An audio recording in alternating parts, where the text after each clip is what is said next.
Bienvenue sur le podcast Au cœur du réseau réalisé par Purpan Lumi. Je suis Alexiane Gaufridi et vous écoutez un épisode de la saison Un monde sans vaches, serait-il viable ? En novembre 2025, nous avons projeté à l'école d'ingénieurs de Purpan le documentaire A World Without Cow, Un monde sans vaches, produit par la société de nutrition animale Alltech. Un sujet complexe qui évoque le rôle des élevages bovins dans différents pays du monde. Je vous laisse aller écouter les épisodes précédents si vous voulez en savoir un petit peu plus sur ce documentaire et sur les autres sujets autour. Aujourd'hui, j'ai le plaisir de recevoir Valentine Renoux de la Chambre d'agriculture Occitanie pour échanger sur les enjeux liés à la diminution des bovins sur le bassin Adour-Garonne. Alors pour cet épisode, nous allons aborder une question essentielle: quels impacts sur nos paysages dans un monde où il n'y aurait plus de vaches ? Nous abordons un sujet qui est un petit peu clivant. L'objectif ici est de présenter des faits et une étude sur laquelle Valentine travaille afin d'apporter des éléments de réflexion sur ce sujet qui est vaste et multifactoriel. Nous allons essayer de comprendre le rôle des bovins dans l'équilibre des paysages, de l'eau et des surfaces agricoles, ainsi que les conséquences d'une diminution des élevages. Bonjour Valentine, merci d'avoir répondu présente pour cet épisode et de nous apporter ton expertise sur le sujet. Nous sommes ravis de te recevoir. Pour commencer, je vais te poser la question qu'on pose en premier à tous nos invités. Si tu devais décrire ton parcours avec 3 mots qui n'ont rien à voir avec ton métier, lesquels tu choisirais ? Merci pour l'accueil, je suis ravie d'être là. Et alors pour répondre à ta première question, je dirais curiosité. Parce que c'est nécessaire pour moi d'avoir la curiosité d'aller à la rencontre des agriculteurs et des agricultrices, de découvrir des nouveaux territoires, des nouvelles régions, des façons de faire. Je dirais esprit critique, pour être capable de remettre en cause ce qu'on nous raconte, ce qu'on peut lire aussi sur la biblio, et pour développer des réponses à des problèmes complexes. Je pense que c'est nécessaire d'avoir un poil d'esprit critique. Et je dirais aussi engagement, parce que comme tu l'as dit, c'est des sujets qui sont clivants, et du coup ça mérite d'être engagé et de pouvoir porter, que ce soit techniquement, politiquement, des sujets qui sont pas faciles et qui sont un peu touchy, que ce soit en lien avec la profession, la société civile, les politiques publiques, tout ça. Donc voilà, je dirais ces 3 mots-là. Eh bien écoute, ça me paraît très intéressant, hâte d'en savoir plus. Donc du coup, tu travailles à la Chambre d'agriculture Occitanie.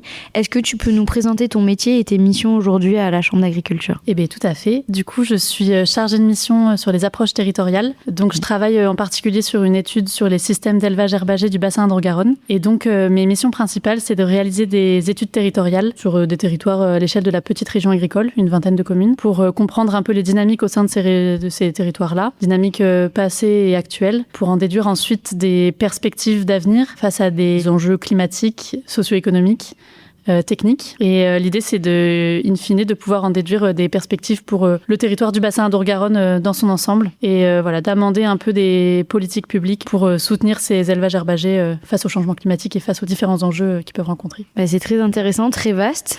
Donc tu as un long sujet ici, et ça te permet du coup de proposer potentiellement des solutions et comment vont évoluer ces territoires et peut-être des leviers d'action sur ces sujets. Pourquoi est-ce que tu parlais d'engagement tout à l'heure ? Pourquoi est-ce que tu as choisi de travailler en lien avec le monde agricole ? Je pense que déjà c'est intéressant de travailler pour le vivant et avec le vivant, parce que c'est des sujets qui sont complexes, multifactoriels, et qui nécessitent d'apporter des réponses, pareil, nuancées, avec différentes dimensions, qu'elles soient spatiales, temporelles. Donc tout ça, il faut l'intégrer. Donc c'est très stimulant intellectuellement, je trouve. Et par ailleurs, c'est des sujets sur lesquels il y a des enjeux énormes d'alimentation, des enjeux d'adaptation face au changement climatique, des sujets sociétaux aussi. Et en fait, il y a plein de leviers à explorer. Des leviers politiques, des leviers techniques, des leviers économiques. Et du coup, je trouve que d'essayer de parvenir à la combinaison de ces leviers optimale, je trouve que c'est très stimulant. Je trouve que c'est un beau défi. C'est en effet un très très beau défi, et aujourd'hui on en a besoin parce que il y a beaucoup de sujets qui sont très clivants, et en effet on manque de nuances par moment dans les médias, surtout sur des sujets agricoles qui sont très complexes. Donc merci à toi de ton engagement et de nous apporter un petit peu aujourd'hui. D'ailleurs, quand on parle de vaches, on pense souvent à la viande ou au lait, mais derrière il y a toute une organisation du paysage et de l'eau et un impact plus global sur nos territoires de la présence des bovins et des autres élevages. On va parler plus des bovins, mais de manière générale, avec l'élevage, il y a un réel impact sur nos paysages, sur l'eau. Donc, on voulait un petit peu préciser avec toi. Est-ce que tu peux nous expliquer pourquoi la Chambre d'agriculture a souhaité travailler sur les surfaces fourragères et l'élevage bovin en particulier? Alors du coup, initialement, c'est une commande de l'Agence de l'eau à Dour-Garonne qui date d'une délibération au comité de bassin en décembre 2022. Donc l'Agence de l'eau, c'est l'organe qui régit un peu la politique de l'eau à l'échelle du bassin à Dour-Garonne. Donc c'est en gros le quart sud-ouest de la France. Et donc ça fait suite à la grosse sécheresse de 2022 où il y avait eu du coup des gros soucis d'affouragement, notamment en période estivale des troupeaux. Et donc les agriculteurs avaient entamé de manière assez précoce les stocks hivernaux. Donc il y avait eu des mouvements de décapitalisation des cheptels, parfois sur certains territoires de retournement de prairies pour mettre en culture. Et du coup, en fait, l'Agence de l'eau, leur postulat, c'est de dire que la prairie permanente, c'est un peu ce qu'on peut faire de mieux en termes de gestion qualitative et quantitative de l'eau. Et donc eux ont pour objectif de les maintenir, voire éventuellement d'accroître la surface. Et donc ils ont sollicité les chambres régionales Nouvelle-Aquitaine et Occitanie, qui donc sont sur le territoire du bassin, pour justement étudier l'importance de ces prairies dans le fait de rendre ces services sur la gestion qualitative et quantitative de l'eau. Okay. Et les chambres régionales se sont positionnées en disant alors oui, les prairies, mais surtout les éleveurs et les élevages qui les mettent en valeur et qui les utilisent et qui les valorisent d'un point de vue économique. Donc en fait, l'idée c'était plus d'étudier les situations socio-économiques des élevages herbagers sur le bassin pour comprendre ensuite la dynamique et l'évolution des surfaces en prairie. Donc c'est un peu comme ça qu'est née l'étude. Et donc elle est assez conséquente, mais intéressante. L'école d'ingénieurs de Purpan forme des étudiants en agriculture, agroalimentaire, environnement et sciences du vivant. En appuyant sur son ADN cultiver l'humain, elle les accompagne à s'épanouir et à trouver du sens dans leurs études pour qu'ils puissent plus tard améliorer la vie et contribuer à bâtir un monde plus juste et plus durable. Ces formations, à l'école ou en apprentissage, conjuguent activités pratiques, immersion dans le monde professionnel, ouverture à l'international, et tout ça sur ces 2 sites toulousains, dont l'un est une exploitation agricole. L'école déploie aussi une solide politique de recherche scientifique appliquée aux attentes des professionnels, confrontés aux transitions sociétales, économiques, numériques ou agroécologiques, sans oublier la formation continue. Pour découvrir l'école, candidater à ces formations ou contacter ses enseignants ou ses chargés de relations entreprises, une seule adresse, www.purpan.fr. Donc du coup, tu as une étude qui est multifactorielle, comme tu l'as dit, socio-économique, tu as plein d'enjeux. Dans ton quotidien, comment est-ce que tu arrives à croiser justement ces questions d'agriculture, d'eau et d'aménagement du territoire? Donc dans ton travail, comment est-ce que tu arrives à lier un petit peu tout ça? Tu parles à plusieurs acteurs, comment ça se traduit? Alors l'idée des approches territoriales qu'on mène au cours de cette étude, c'est d'abord de comprendre un peu le fonctionnement du paysage au sein d'une petite région. Donc de voir finalement où sont situées les prairies, où sont situés les cours d'eau par rapport à ces prairies. Est-ce qu'on a plutôt des prairies séchantes, plutôt des prairies humides? Quel type de sol? Quelles sont les conditions pédoclimatiques de production pour les agriculteurs et les agricultrices présents sur le territoire? Quel type d'élevage? Voilà, donc essayer de comprendre comment s'organise le paysage et comment s'organise sur ce paysage la production agricole. Est-ce qu'il y a de la forêt? Où est-ce qu'elle est située? Donc ça, c'est un peu la première phase. Et après, l'idée, c'est de faire des entretiens avec des agriculteurs, d'abord à la retraite, pour comprendre l'évolution des dynamiques agricoles depuis les années 50 jusqu'à aujourd'hui, pour voir par rapport à des contextes économiques, des contextes politiques et des contextes techniques, comment les exploitations se sont adaptées, comment elles ont évolué, qui a pu faire quoi? Est-ce que tout le monde a pu faire la même chose? Est-ce qu'il y a des facteurs pédoclimatiques qui ont empêché le développement de certaines filières? Et donc, c'est de voir comment tout ça s'est organisé pour aboutir aujourd'hui à la situation actuelle et de voir quels sont les systèmes de production qui sont présents actuellement, comment ils fonctionnent d'un point de vue technique, d'un point de vue économique, et comment, face au contexte actuel de prix, ils se comportent. Et si jamais on change le système de prix, si on revient à un système de prix moins favorable ou plus favorable, qui se maintient, pour qui c'est compliqué, donc quels sont les systèmes de production qui vont être un peu en danger, et donc comment on fait pour les maintenir. Par rapport à ça, il y a aussi la question de qui est suffisamment résilient par rapport au changement climatique. Donc, sur des questions d'abreuvement, par exemple. Est-ce que les exploitations sont sur le réseau d'eau potable? Est-ce qu'elles sont sur les sources? Et du coup, si elles sont sur les sources, est-ce que sur une année comme 2022 qui a été très sèche, est-ce qu'elles se tarissent? Et du coup, si elles se tarissent, est-ce qu'ils se branchent sur les réseaux d'eau potable? Et si jamais ils se branchent sur les réseaux d'eau potable, est-ce qu'ils rentrent en concurrence forte avec les populations sur place? Est-ce qu'il y a de l'irrigation? Parce que ça joue. Alors, ça joue plus sur des territoires de grandes cultures irriguées, voilà, mais en fait, il y en a aussi en élevage. Et donc, ça permet de sécuriser la production de fourrage. Donc, sur une année de sèche, est-ce que tout le monde peut irriguer? Est-ce qu'ils arrivent à produire suffisamment de fourrage? Tout ça, les années sèches et les années chaudes, ça joue aussi sur le bien-être des bovins. Donc, en termes de production, en termes de fertilité. Donc, c'est tout ça qu'on essaye de regarder aussi. Et donc, l'idée, c'est d'aller voir les agriculteurs pour avoir leur retour, mais de consulter aussi l'ensemble des acteurs du territoire, parce que l'idée, c'est que eux puissent ensuite porter les résultats de ce travail au travers de leurs projets. Donc, il y a plein de projets sur les territoires. Les acteurs, ils sont hyper actifs, ils produisent plein de choses, ils travaillent sur plein de choses. Et donc, l'idée, c'est d'avoir ce travail-là qui prend un peu de hauteur, qui prend un peu de de recul en disant voilà quelle est la situation du territoire, et les acteurs du territoire ils peuvent ensuite s'en saisir pour dire en fait voilà, on voit que ce système de production par exemple il est à la peine alors que ils utilisent pas mal de prairies, etc. Qu'est-ce qui est en notre possibilité de faire pour le maintenir dans le temps? Donc l'idée c'est de discuter avec les syndicats de rivières, avec les chambres départementales, avec les coopératives aussi qui sont sur place. Oui, c'est ce que j'allais dire, tu travailles avec tous les organismes qui entourent, on va dire, les agriculteurs et les accompagnent, et aussi après avec toute la partie transformation, vente des produits, les coopératives. C'est ça. Donc l'idée c'est d'avoir un portrait assez global du territoire et que les enseignements puissent être partagés avec tout le monde pour essayer que le territoire survive. Bah oui, il y en a besoin. Vive et survive. Tout à fait. Donc là, dans ton étude, ce que tu dis, c'est que tu identifies un petit peu tous les points chez les différents acteurs de qu'est-ce qui influence et impacte justement nos prairies.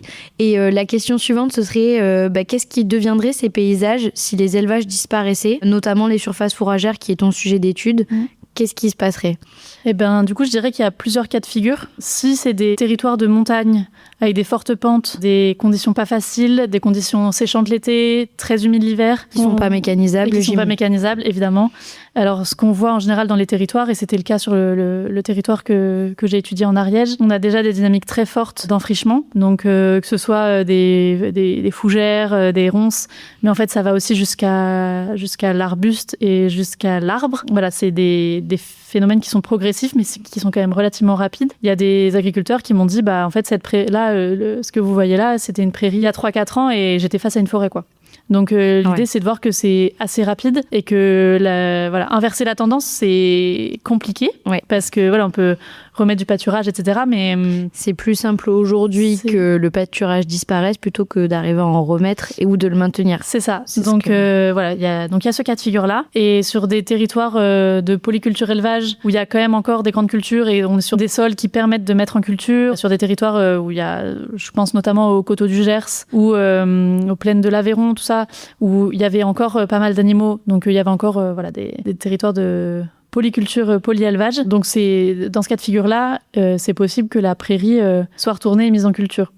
Sur des cultures qui de rente. Bon, après il faut que ce soit aussi intégré dans des circuits qui permettent de valoriser in fine économiquement la culture de rente. Oui. Donc c'est d'autres enjeux, mais en tout cas ce qui est sûr c'est que c'est des prairies qui sont retournées et qui ne sont pas forcément remises en prairie, quoi. On vient de voir le rôle et les impacts de l'élevage qui sont très vastes. Donc je pense intéressant de parler du pâturage. Là tu en parlais un petit peu dans le cas de l'Ariège. Le pâturage il est au cœur de l'entretien de nos territoires. Tu as déjà un petit peu commencé. Le débat on le relance chaque été parce qu'il y a l'accroissement des incendies aussi. Donc je voulais que tu nous aiguilles un petit peu sur quel rôle joue le pâturage dans l'entretien des milieux agricoles et naturels. Donc je pense qu'il y en a plusieurs. Je te laisse nous les énumérer et en parler un petit peu. Ouais.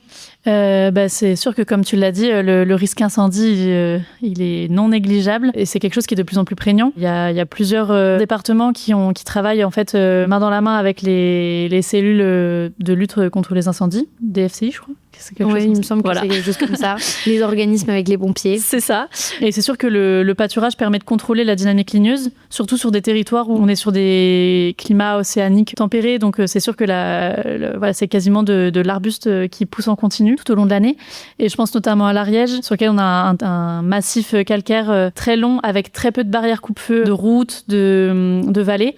Et donc en fait, c'est des territoires qui s'enfrichent et qui dès lors qui commencent à brûler, c'est difficile de les arrêter, quoi. Donc nombre d'agris m'ont dit si j'arrête mon activité, il va falloir que le département investisse dans un hélicoptère ou dans un Canadair. Donc c'est typiquement ce genre de truc où en fait oui, c'est sûr que le pâturage permet de limiter la quantité d'herbes sèches et d'arbustes ultra secs sur les versants et donc de limiter la propagation des incendies. Ça c'est clair et net, et on le voit sur les incendies dans l'Aude. Finalement, de cet été, je pense que alors c'est sûr que les brebis ou les vaches vont pas arrêter l'incendie, mais ils vont en tout cas limiter la disponibilité du combustible, quoi. Complètement. Donc voilà, après, ça apporte aussi de la matière organique sur les territoires, et c'est intéressant, notamment dans les zones de polyculture élevage et dans les zones de grande culture, finalement, de remettre de l'élevage pour remettre des transferts de fertilité complètement naturels, et on le voit là avec un prix de l'azote minéral qui potentiellement peut augmenter assez fort avec le contexte de conflit armé. Il a augmenté très fort. Nous sommes 3 semaines après le début de la guerre au Moyen-Orient, il a très fortement augmenté. Et donc ça peut être aussi une manière de limiter le recours à l'azote minéral. Alors forcément, ce sera pas miraculeux, et c'est d'autres enjeux de remettre des vaches dans un territoire où il n'y en avait plus. Et c'est une baisse de la fertilité des sols et de la matière organique qui, jusque-là, sur ces surfaces-là, était justement maintenue, voire améliorée grâce aux fumiers organiques issus de l'élevage. Or, aujourd'hui, avec la disparition progressive de l'élevage sur des zones de polyculture élevage, les coteaux du Gers, les coteaux du Tarn-et-Garonne, tous ces territoires-là en sont concernés. Et au plus on voit une disparition de l'élevage, au plus la fertilité des sols aussi diminue. Ouais, c'est sûr. Et on a moins de leviers. Ça appauvrit les prairies, quoi. C'est ça. Et même les parcelles de culture, puisque le fumier des animaux apporte cette matière organique qui vaut un peu de l'or aujourd'hui et qui est bien mieux quand elle est rapportée par les animaux que minérale. Elle a d'autres propriétés. C'est ça. Et est-ce que le pâturage, il peut jouer un rôle sur d'autres choses que la préservation, enfin la lutte contre les incendies plutôt? Autre chose que la lutte contre les incendies, je pense qu'il y a une partie aussi biodiversité. Je me rappelle de mon cours de prépa sur la vache et je me rappelle que le titre c'était « La vache, clé de voûte de l'écosystème prairial ». Du coup, c'est sûr qu'il y a tout un tas de relations interspécifiques entre les bovins, les micro-organismes de la faune du sol, etc. Et je pense que c'est hyper important de préserver justement le pâturage pour maintenir une biodiversité spécifique dans la prairie avec une flore relativement diversifiée. Je dis pas que quand il n'y a pas de bovins, il n'y a pas de flore diversifiée, mais en tout cas, ça participe à son maintien et aussi à une vie du sol relativement importante et dense. Et alors bien sûr, voilà, c'est ça. Je suis pas spécialiste du sol, mais voilà, ce qui est sûr, c'est que les sols de prairies pâturées et des prairies de manière générale, sont relativement densément peuplées de microfaune. Exactement, et de micro-organismes dans le sol grâce au fumier justement des bovins. Et bien évidemment, c'est le cas pour les autres catégories d'animaux. Mais c'est vrai que les bovins, c'est le cas un petit peu le plus classique et le plus répandu sur le territoire Adour-Garonne. Donc je pense que tu as à peu près répondu à ma question suivante qui est: est-ce que les bovins peuvent contribuer à maintenir certains écosystèmes? Oui, exactement. Donc du coup là, on a pas mal parlé des prairies et du rôle des bovins et de l'élevage de manière générale sur les prairies. Mais là, on va essayer de connecter ça un petit peu plus avec la gestion de l'eau et le rôle des prairies dans la gestion de l'eau. Donc, en quoi est-ce que les prairies et les systèmes d'élevage, ils influencent la gestion de l'eau sur le bassin Adour-Garonne, mais j'imagine que c'est transposable ailleurs? Alors, du coup, sur le bassin Adour-Garonne, et je pense que c'est le cas sur d'autres bassins hydrographiques, les prairies, elles sont quand même majoritairement situées en tête de bassin versant, donc sur la partie montagneuse des Pyrénées, sur le Massif central, sur toute la bordure sud-est du bassin Adour-Garonne. Et du coup, ça a un rôle hyper important lorsque c'est situé quand même en tête de bassin, de préservation de la qualité de l'eau en amont et de la quantité aussi, puisqu'on a quand même pas mal d'études qui montrent que les prairies jouent ce rôle d'éponge et d'infiltration de l'eau en profondeur. Par rapport à une forêt, par exemple. Et puis même par rapport à une culture, ça limite franchement le risque d'érosion. Donc on est sur des sols qui vont pouvoir ingurgiter plus d'eau sans trop détruire la structure du sol et donc sans laisser partir la terre, ce qui n'est pas le cas sur une terre cultivée ou une forêt ou ce genre de choses. Donc ça a quand même un rôle non négligeable sur le bassin d'Adour-Garonne. Complètement. Surtout en effet dans notre grande zone des Pyrénées qui sont encore plutôt beaucoup pâturées en été mais qui ont en effet tendance à diminuer. C'est ça. Après il y a d'autres enjeux quand même sur la qualité de l'eau parce que du coup l'accès aux sources ou au cours d'eau peut être discuté et discutable pour les animaux puisque du coup que ce soit les agents de l'agence de l'eau ou les écologues, ce genre de choses. Voilà, ils constatent que lorsqu'il y a des animaux qui pâturent, les berges peuvent être relativement endommagées. S'ils ont accès direct au cours d'eau ou s'ils ont accès direct aux sources, il peut y avoir des tassements, des problèmes de surpâturage. Donc tout ça, ça va être de la gestion un peu fine parce que finalement, ça veut dire construire des aménagements. Donc ça veut dire aménager le milieu pour avoir des bacs, pour que les animaux puissent boire. Et en même temps, ça veut dire mettre en défend une partie des cours d'eau, une partie des mares, une partie des sources. Ça nécessite de réaménager le territoire, de le repenser sans trop contraindre la production agricole ou l'activité touristique pour les agriculteurs. Tout à fait. Donc voilà, c'est des enjeux qui sont en fait hyper prégnants sur les territoires et qui sont pas forcément très connus en fait. Oui, parce qu'en effet, pour l'agriculteur, de laisser ses animaux avec très certainement une clôture mobile et un accès à l'eau naturelle est bien plus simple, surtout dans des endroits qui sont très peu accessibles et difficilement mécanisables, où on peut apporter facilement du matériel. C'est beaucoup en marchant d'ailleurs, c'est beaucoup de la randonnée pour ces agriculteurs-là. Donc c'est compliqué, on va dire, techniquement d'aménager de l'eau, mais c'est en effet très important. C'est ça, parce que sinon l'aménagement technique le plus fréquent, c'est de récupérer l'eau d'une source, donc soit de la capter ou de la dériver vers des bacs pour que les animaux puissent boire dans les bacs et non pas dans la source directement, quoi. Ok, donc c'est déjà des sujets que vous travaillez, enfin tous les acteurs différents travaillent avec les agriculteurs. C'est ça. Mais tout le monde est sur le qui-vive, c'est super. On est sur le pont, là. Donc on l'a dit, les surfaces fourragères, elles ont un vrai rôle sur la qualité de l'eau. Et est-ce que dans la gestion des crues aussi, elles peuvent avoir un impact, puisqu'on le voit qu'il y a de plus en plus d'inondations. On en a eu beaucoup cet hiver dans toute la vallée de la Garonne. Est-ce que les prairies peuvent jouer un rôle sur les inondations ? Oui, alors c'est marrant parce que du coup, dans l'étude sur laquelle on travaille, il y a eu un stage aussi sur les services écosystémiques rendus par les prairies vis-à-vis de la gestion qualitative et quantitative de l'eau. Donc c'était Louise Briel qui était en stage à la Chambre régionale Occitanie pendant 6 mois et qui a travaillé, donc a fait une étude un peu bibliographique sur ce sujet, qu'elle a complété avec des entretiens avec des conseillers fourrage en chambre départementale. Donc elle avait bien identifié le fait que ces prairies jouent justement le rôle d'éponge et que donc elles peuvent essayer de temporiser la crue et voilà, d'éviter que toute l'eau se répande et se déverse et participe au processus d'érosion. Après, ce qui est ressorti de l'étude, c'est aussi qu'il y a assez peu de travaux menés à l'échelle du bassin Indre-Garonne, dans le contexte pédoclimatique du bassin Indre-Garonne. Et donc, ça pourrait être aussi des perspectives de recherche, d'attester tous les services écosystémiques rendus par les prairies dans le contexte du bassin Indre-Garonne. Okay. Et vis-à-vis de la gestion qualitative et quantitative de l'eau. Donc, il y a encore en fait plein de choses à explorer. Qui sont pas encore travaillés aujourd'hui. Donc on n'a pas encore connaissance de tout ce que la prairie peut nous apporter. Et puis là voilà, la question de service écosystémique, elle est pas non plus très simple à exploiter, à explorer, à travailler. Donc voilà, il y a encore des champs libres en termes de recherche et de développement sur ces questions-là, quoi. En effet, donc on peut toujours encore plus rechercher, et surtout aujourd'hui avec le changement climatique, puisque on a aussi des problèmes avec les prairies qui sont impactées par de fortes sécheresses. Voilà, on perd aussi en faune et en flore, en diversité de nos prairies chaque année en fonction de la météo. Donc ce sont en effet des services écosystémiques rendus qu'il faut arriver à préserver. Je pense qu'on a un peu vu l'ensemble du rôle de l'élevage sur les territoires et notamment sur les surfaces fourragères, donc nos chères prairies, et la gestion de l'eau.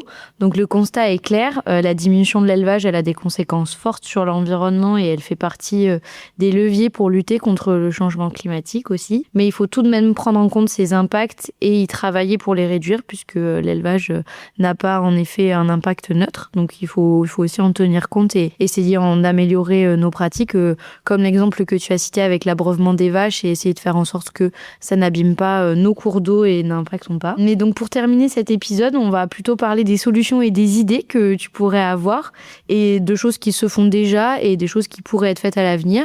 Donc soit des études, soit des actions au cœur de notre territoire. Est-ce que vous travaillez à la Chambre d'agriculture Occitanie sur d'autres pratiques agricoles qui pourraient remplacer en partie le rôle de l'élevage, notamment sur la partie des surfaces fourragères? Alors, on travaille pas pour remplacer l'élevage, histoire d'être clair. Tout va bien. Non, l'idée c'est on travaille surtout pour identifier des leviers d'adaptation de cet élevage face au changement climatique et de le maintenir, parce qu'on est quand même sur des tendances de diminution, de réduction. Alors forcément, il y a des enjeux de main d'œuvre, il y a des enjeux économiques forts, parce qu'en fait, c'est moins vrai sur 2025 où le cours du broutard est relativement élevé et donc on a moins l'élevage bovin se porte mieux, mais on voit déjà sur 2026 que le prix du lait s'effondre et que ça risque d'amener à des arrêts et des arrêts de cessation d'élevage laitier. Donc l'idée c'est de trouver quand même des solutions pour les maintenir. Complètement. Et dans le cas où il y a des zones où on perd déjà pas mal d'élevage, est-ce que vous avez réfléchi à des choses pour essayer de maintenir des prairies qui seraient moins entretenues par l'élevage et essayer de les entretenir différemment, ou pas forcément ? Alors, dans le contexte actuel d'augmentation du prix des carburants, je pense que c'est quand même moins cher d'avoir une vache qui pâture que de passer à la débroussailleuse. Complètement. Donc, alors bien sûr, il y a des projets de débroussaillage qui sont mis en œuvre sur le territoire et donc qui sont portés soit par les chambres départementales, soit par, je pense notamment aux fédérations pastorales, qui peuvent avoir ce type de projet, ce type d'action financé par des organismes comme l'Agence de l'eau, je pense. C'est des choses qui peuvent être mises en place. Après, je n'ai pas connaissance si la CRA Occitanie porte vraiment ces sujets-là. Peut-être. Voilà, l'idée, c'est quand même de se concentrer sur maintenir l'élevage. Tout à fait. Et donc justement, comment est-ce qu'on peut accompagner les agriculteurs dans cette transition des pratiques et surtout dans les difficultés qu'ils rencontrent pour essayer de maintenir ces prairies? Alors, il y a plusieurs dispositifs qui existent, que ce soit pour reconquérir des surfaces embroussaillées, etc. Il y a quand même l'outil d'association foncière pastorale. Donc, il y a un outil qui permet si l'ensemble des propriétaires sont d'accord au sein d'un même territoire, d'ouvrir un peu une zone pastorale qui permet de regagner de la surface de prairie sur de la forêt. Donc, il y en a une notamment en Ariège. Alors, c'est des outils qui sont très lourds juridiquement parce que ça nécessite que l'ensemble des propriétaires soient d'accord. Et de trouver tous les propriétaires. Trouver des propriétaires qui n'ont pas connaissance d'être propriétaires, en fait. Donc, c'est un travail très lourd et ça aboutit rarement. Donc, c'est les fédérations pastorales qui sont chargées de les animer, etc. Et ils font un travail énorme là-dessus pour essayer de gagner des surfaces de parcours. Donc ça, c'est un outil technique et juridique qui peut être mobilisé pour gagner de la surface de prairie face à l'embroussaillement. Et après, il y a d'autres dispositifs plutôt financiers. Je pense notamment au PSE, au paiement pour services environnementaux, qui peuvent être mobilisés dans le cadre de respect de certains cahiers des charges, de maintien de ces milieux ouverts, de maintien des prairies humides. Donc, il y en a une partie qui est financée par l'Agence de l'eau. Donc, c'est des programmes sur plusieurs années pour valoriser le travail des agriculteurs qui... C'est ça, ouais. Ouais, les PSE, si je peux te compléter un peu. Parfait. Je travaille dessus également. Donc, ce sont des paiements pour services rendus à l'environnement. Donc, ce sont des paiements annuels que les agriculteurs touchent s'ils respectent un certain nombre de critères. Et c'est pour compenser un petit peu les services qu'ils rendent à l'environnement. Et donc, ils ont notamment l'interdiction de retourner leurs prairies permanentes et des enjeux de préservation des prairies humides et des zones humides, et aussi de leur linéaire de haies, beaucoup, et des pratiques également un peu plus vertueuses avec très peu d'intrants notamment.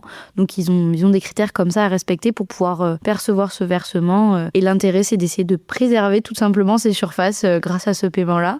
Donc c'est entièrement l'Agence de l'eau qui finance ce projet-là. Donc c'est que sur des territoires spécifiques du bassin à Tour-Garonne où il y a des enjeux un peu environnementaux. Donc en effet, ça fait partie des dispositifs qui sont très intéressants pour accompagner les agriculteurs. C'est ça. Et puis l'objectif de l'étude, c'est quand même d'aboutir à un plan d'action avec potentiellement, on peut imaginer d'autres dispositifs financiers, techniques, politiques pour soutenir ces élevages. Donc, Mais les PSE, c'était à la base quelque chose d'expérimental demandé par l'Europe que l'Agence de l'eau à Tour-Garonne a saisi comme sujet pour tester aussi les critères, savoir comment évaluer, quels sont les services rendus à l'environnement, comment on peut les quantifier et catégoriser. Donc ça a permis de beaucoup évoluer ces PSE sur ces sujets-là et on l'espère à l'avenir encore plus pour soutenir les agriculteurs sur ces zones-là à fort enjeu et où eux, c'est un peu une contrainte au quotidien d'avoir des surfaces que de prairies et pas des parcelles où on fait un rendement de 100 quintaux en blé et avoir plein de petites parcelles morcelées avec beaucoup de haies, d'arbustes, etc.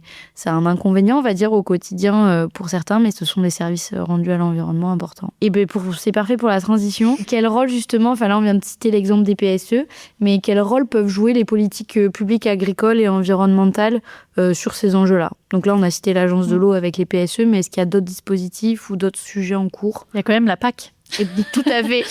Qui est quand même non négligeable, notamment sur des territoires qui créent peu de valeur ajoutée, notamment en lien avec le cours de la viande bovine qui n'est pas forcément très élevé, sur des territoires en filière longue avec peu de valeur ajoutée créée via la vente directe ou ce genre de choses. On est sur des territoires, notamment en Ariège, où on a 150% de PAC dans le revenu. Donc ça veut dire en fait des exploitations qui peuvent perdre de l'argent au cours du processus de production. Bien sûr qu'il faut qu'ils se maintiennent et qu'ils vivent de leur métier. Mais en fait, on est sur des territoires qui ont des difficultés pédoclimatiques qui sont énormes. Ouais. On est sur des versants ultra pentus, non mécanisables. Donc forcément, on n'est pas dans la Beauce. Donc je comprends, c'est nécessaire que la PAC puisse compenser ces différences de production, vu que l'éleveur en Normandie ou l'éleveur dans les Hauts-de-France ou ce genre de choses, et l'éleveur sur les pentes de l'Ariège, ils vendent sur le même marché. Donc ils vendent au même prix. Et en fait, ils n'ont pas du tout les mêmes conditions de production. Donc bien sûr que la PAC, elle est là pour compenser ce différentiel avec l'ICHN, donc l'indemnité compensatoire au handicap naturel. Il y a aussi l'éligibilité des surfaces d'estive aux aides PAC. Et donc tout ça, ça a une importance cruciale pour ces territoires, pour la vitalité de ces territoires. Et ça permet, en maintenant ces élevages, de maintenir le tissu rural. Parce que c'est des zones très rurales. Et donc ça veut dire maintenir les agriculteurs, mais ça veut dire aussi maintenir des écoles, maintenir des médecins, maintenir des vétérinaires. Et donc ça veut dire, en fait, alors bien sûr, c'est toute la dynamique. Voilà, ça finance le processus, ça participe au processus de production, mais pas que. Et c'est ça qu'il faut avoir aussi en tête, parce que là, du coup, il y a la réforme de la PAC en 2028. Il va falloir se battre pour ces territoires-là, parce que forcément, tout le monde va réclamer son bout de gras, et de plus en plus, parce qu'on est sur des conditions de production hyper difficiles. Je pense au bassin Languedoc-Roussillon. C'est pareil, c'est des conditions très compliquées, et eux aussi seraient légitimes de demander leur bout de gras. Donc voilà, ça va être aussi aux acteurs des politiques publiques de prendre le taureau par les cornes. Tout à fait. Donc en effet, les politiques publiques, elles peuvent avoir un réel enjeu déjà pour maintenir ces exploitations-là, maintenir ces territoires et donc maintenir par ricochet les services écosystémiques qui sont rendus et tout l'entretien et le maintien de nos territoires, de notre qualité de l'eau, de se défendre face aux incendies et comme on l'a vu dans l'Aude l'été dernier. Donc toutes ces choses-là sont très importantes et on doit tous en être acteurs dans le cadre des politiques publiques. Et en effet, la PAC, elle régule beaucoup de choses. Elle permet aussi de préserver les surfaces de haies, de préserver les prairies permanentes, parce qu'il y a beaucoup de règles autour des prairies permanentes pour éviter justement que les agriculteurs les retournent pour les mettre en culture. Donc en effet, il faut se battre pour la prochaine et arriver à faire rentrer des enjeux très forts de ces territoires-là qui sont plus fragilisés et qui ont un réel rôle à jouer. Et surtout maintenir nos élevages parce qu'ils rendent de nombreux services. Et on pourrait aussi parler des politiques à l'échelle locale en fait. Ça veut dire remettre des filières dans les territoires qui créent de la valeur ajoutée. Alors c'est simple quand elles sont implantées depuis longtemps. Je pense à l'Ossau-Iraty, au Roquefort, etc. C'est des filières qui créent beaucoup de valeur ajoutée. Et voilà, c'est des territoires du coup où on a des dynamiques d'installation qui sont très intéressantes, où on est sur des petites surfaces parce que justement on crée beaucoup de valeur ajoutée par unité de surface. Mais c'est aussi aux territoires sur lesquels il n'y a pas de filière. C'est à eux aussi de se saisir de ce truc en se disant en fait comment on fait pour accompagner les éleveurs présents. Est-ce qu'on monte un groupement de producteurs? Est-ce qu'on monte un magasin de producteurs? Est-ce qu'on écoule à Toulouse? Est-ce qu'on écoule voilà, j'en sais rien. Il y a plein de trucs à faire, mais c'est sûr que c'est moins facile quand on n'a pas de capital historique de filières bien implantées quoi. Mais il y a des choses qui peuvent être mises en œuvre quoi. Après c'est sûr que sur des territoires faiblement peuplés, mettre en place de la vente directe, ça va pas être simple. Il y aura pas de débouchés et ça va pas suivre quoi. Mais voilà, je pense qu'il y a aussi des actions politiques à mener à toutes les échelles quoi. Complètement. La PAC c'est une chose, c'est au niveau européen et en partie français puisqu'il y a un plan stratégique français, mais il y a toutes les politiques locales qui sont très importantes et qui sont même presque encore plus importantes puisqu'elles vont être adaptées au territoire et arriver à faire des choses localement puisque c'est difficile de faire une règle européenne et française qui est valable pour tout le monde avec les différences de territoire et justement comme on le dit là, rien que tu vas dans les coteaux du Gers, dans les plaines de la Garonne et en Ariège, sur un même territoire, tu as une diversité folle donc il faut arriver à créer des politiques plus locales aussi qui s'adaptent à nos petits territoires. Pour conclure, est-ce que tu aurais une ressource, un livre, un podcast, un article, une étude que tu souhaiterais partager à nos auditrices et auditeurs pour approfondir le sujet? Alors, je vais peut-être prêcher pour ma paroisse. C'est pas mal. Mais j'ai réalisé un film pendant mon année de césure, pendant mes études, sur les races locales de vaches. Et donc, ça parle aussi pas mal de... Justement, c'est des systèmes de production en élevage herbagé. Voilà. Donc, il est disponible sur YouTube, si jamais vous voulez... Il s'appelle comment? Il s'appelle Rustique. Portrait de vaches résistantes. Donc voilà, ça va vous faire voyager un peu en dehors du bassin d'Orgaronne et de l'Occitanie. En tout cas, il y a plein d'enjeux qui sont abordés qu'on peut retrouver aussi dans l'étude que je mène. Et voilà. Merci beaucoup Valentine, c'est super intéressant. Je ne savais pas que tu avais réalisé un film en plus de ton travail. Donc merci pour cet échange très riche. Merci. Bravo pour l'exercice, c'était une première pour toi d'enregistrer un podcast. Cet épisode de Au cœur du réseau touche à sa fin. Merci à toutes et à tous pour votre écoute. On vous donne rendez-vous le mois prochain pour un prochain épisode avec Bernard Adair en invité pour avoir la vision d'un agriculteur sur le sujet. En attendant, continuons de nous informer, de nous questionner et surtout de faire vivre le réseau Purpané. À très bientôt dans Au cœur du réseau, un podcast réalisé par l'association Pur.Lumni. Merci d'avoir écouté cet épisode du podcast Au cœur du réseau de Pur.Lumni. Si ce moment vous a inspiré ou donné envie de vous engager davantage auprès de notre belle communauté, n'hésitez pas à nous soutenir. Vous pouvez liker ce podcast sur votre plateforme d'écoute préférée, laisser un commentaire et partager cet épisode autour de vous. C'est grâce à vos retours et votre enthousiasme que nous continuons à valoriser les talents et initiatives de notre réseau. Alors à très bientôt pour un nouvel épisode.